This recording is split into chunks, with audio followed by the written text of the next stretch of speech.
Together, I'm hoping we can answer the question, does water quality matter when we're using methane-reducing products? How many of us are thinking about climate change? I understand in the current times it has been trying.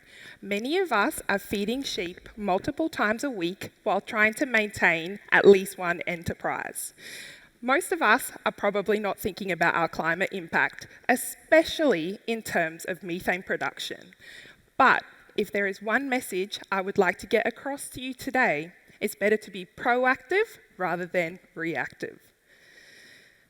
Methane is currently a huge area of interest, with the National Farmers 2030 Roadmap aiming to see the Australian agriculture industry trending towards carbon neutrality by 2030. This means there will be a focus on producers to reduce their methane emissions. We have seen how quickly the market can change and not only affect us nationally, but globally. This means that customers and markets are constantly moving towards trends and standards that we must meet. So, what can we do about this? Luckily for us, there are methane-reducing additives available on the market, which means they can be implemented into your system immediately. These methane-reducing additives can be given to your animals in feed or in water, using a water delivery system. Water delivery systems are relatively new to the methane space, and the one you can see up on the slide at the moment is one used in a research setting, but it has great potential for commercial use. They are such a quick and easy way to ensure your animals are receiving the supplements they require and help to reduce incidences of picky eating and not eating. Because if you think about it, all animals need to drink. Because if you don't drink, you don't eat and you don't grow. But what I'm particularly worried about and wondering about is these products that we're adding into our water, are they being affected by things like external environmental factors, water quality, and water source? I am so excited to present to you my idea for the lamb industry by pitching you a project. Working with you, I'm hoping that we can explore the effect water quality and water source has on these additives. Basically, I'm wondering how water that looks like this is binding and acting with those additives versus water that looks like this. Which one would you rather drink? I want to particularly focus on environmental factors that can interact with these products, such as UV and heat, cement versus plastic troughs, still versus moving water, algae growth, and then also look at water quality and water source. Now, for water quality, I would like to look at salinity, pH, minerals, metals, and organic matter, and see exactly how they're interacting and binding with these additives. For water source, I think it would be really important to look at sources that are available on properties, such as dam water, bore water, creek water, and mains water. Basically, are they influencing these additives in a positive or a negative way? Now, I'm not just interested in reducing our methane emissions. As producers, we want to know that the time and money we are spending on these investments are also going to be providing a production benefit. Luckily, these products have a lot of production benefits, such as improving gut health, feed efficiency, performance, growth, all while making our production systems more sustainable and delivering that high-end quality product. Basically, I want to make sure that if you're spending the money on this, you're getting the best bang for your buck. And something as simple as water quality is not affecting how well these products work. Overall, I'm hoping you can help us answer the question, does water quality matter? What comes to mind when you think of a heat-resilient sheep? Is it their breeding? Is it their ability to be more efficient metabolically? Perhaps produce more lambs? Maybe it's their ability to make smarter decisions when it's hot, such as seeking shade during hotter parts of the day. To me, all of these factors influence the resilience of sheep, but the main physiological driver is their ability to maintain their core temperature within normal range. Now, I'll get a quick show of hands, and I'm betting it's most of the room. Who here uses Australian sheep breeding values or ASVVs? Yeah, no surprises there. Then I'm sure you're all aware of the progression they've made over the last decade and what they can achieve in the industry.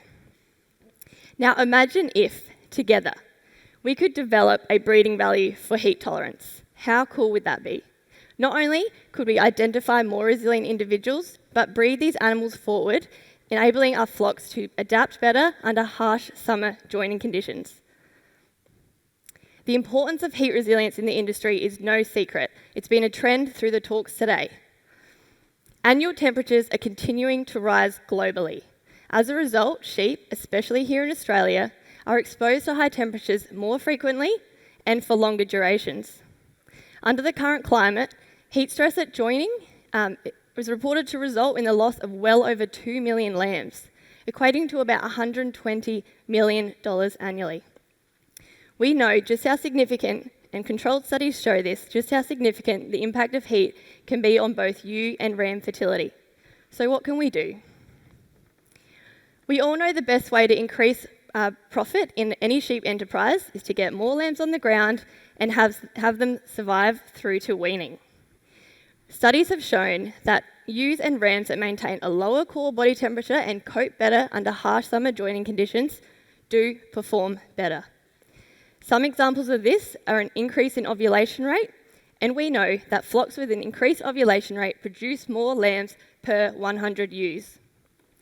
A fellow trailblazer yesterday spoke about the importance of embryo quality, and she was absolutely spot on. The importance of embryo quality and the ability to maintain pregnancy is crucial in maximising productivity, and heat has a huge impact on this. If we're increasing our ovulation rate and embryo survival, we are enhancing our pregnancy rates, and we have also seen this in low-responding animals. Even in the cohort that do fall pregnant, the low-responding ewes give birth to larger lambs, ultimately enhancing their chance at surviving. So in short, and this seems so much cheesier on a big stage, but cool ewes equals more lambs. But how are we identifying these cool individuals? The answer is technology, another trend through a lot of the talks. In the first year of my PhD, I worked with engineers to develop an intravaginal device shaped similar to a cedar, which contains a highly accurate temperature sensor housed in a biocompatible silicon mould. So we were able to analyse the core temperature of ewes grazing in the paddock. We have also used the same technology in rams by inserting it surgically in their armpit or axilla muscle to do the same thing. Monitor their core temperature, what is it doing under grazing conditions, and what impact does that have on the fertility? We have also been tying this with GPS tracking collars to look at how and when sheep are utilising shade and other paddock resources and how this affects their physiology. We have found a tremendous amount of variation in their ability to cope with hot conditions, and we essentially tried to find out the Jessica Foxes of the sheep world, unlike me who practically pulled a hammy on the run this morning. Now, I recently spoke to a producer who said, but Bobbie, if we are selecting for reproductive efficiency, i.e. are you conceiving and rearing twins, are we not indirectly selecting for this resilience? And he certainly made a very good point. However, I don't believe that if a ewe performs well under one joining, that necessarily means that she is more resilient and will perform the same under harsh summer conditions, which is what we are going to face moving forward. My idea is to combine genetic testing with phenotypic adaptation traits, such as heat resilience, to not only develop a ASBV for heat tolerance, but also identify markers that are maybe more easily measured than the trait itself to be able to identify what truly drives resilience. This will be an invaluable tool in the farmer's kit to help combat heat stress. As our summers get tougher, what sheep do you want on your podium? Thank you. Nutrition and shelter. Two of the most important factors that farmers will consider when selecting lambing paddocks to optimise lamb survival. But what if we could combine nutrition and shelter to form edible shelter, a dual-purpose solution if you like? And that's where I come in. My name is Georgia Welsh, and I'm researching the impact that edible shelter has on lamb survival and ewe behaviour. For all of you in the room that are farmers, most of you will know what your best pasture lambing paddocks are to optimise lamb survival. But what if we could lamb into crops and shrubs to also improve your lamb survival and give you some more alternative lambing paddock options? This graph shows the relationship between lamb mortality and chill index. A chill index is a measurement incorporating temperature, wind speed and rainfall to calculate the risk of cold exposure of lambs at birth in terms of kilojoules per metre square per hour. When the chill index is at or exceeds 1,100, the risk of lamb mortality increases exponentially. To break this number down, that equals about 8.5 degrees Celsius, 1.6 mils of rain, and 28 km/h winds. And I want you to remember this number for later. As you can see over here, chill index increases lamb mortality, and our merino multiples are at the greatest risk, losing about 50% of their lambs, and crossbred singles still at the least amount of risk, but still lose about 15% of their lambs. Fortunately, we know that providing shelter in high risk or chill index risk environments improves lamb survival in our singles by 3 to 13%, and in our twins 12 to 34%. Now, this is all well and good, but how can we actually get your ewes to utilise shelter? There's no point in providing it and not having them use it when it's cold, windy and rainy.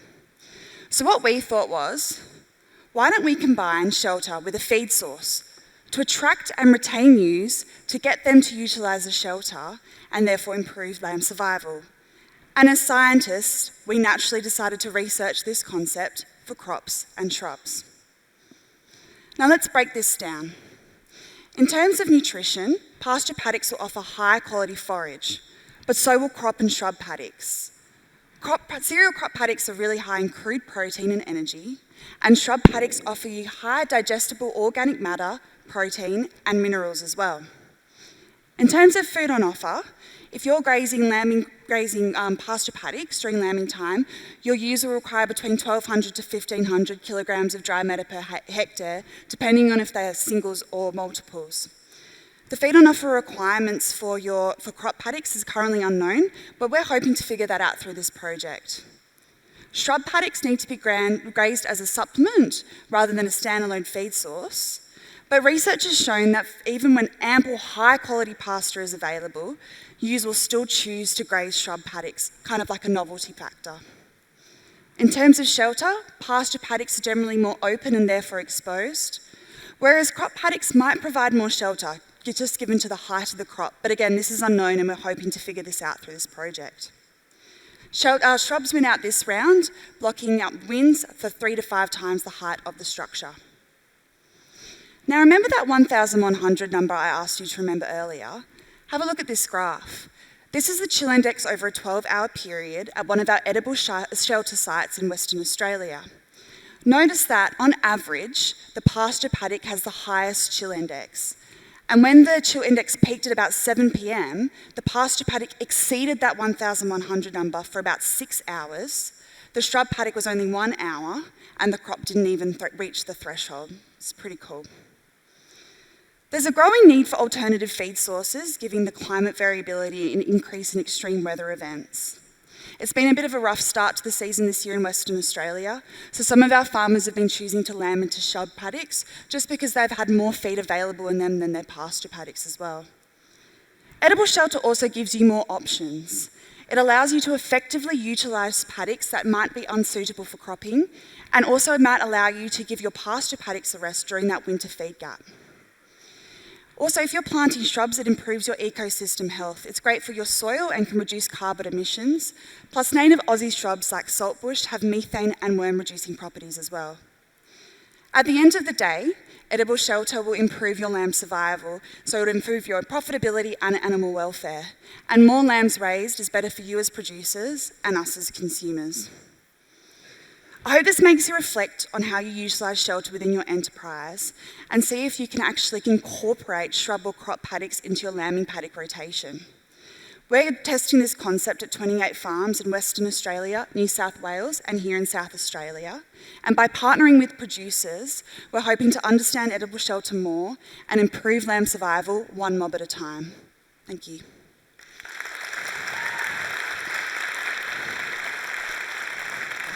Thanks, Jess.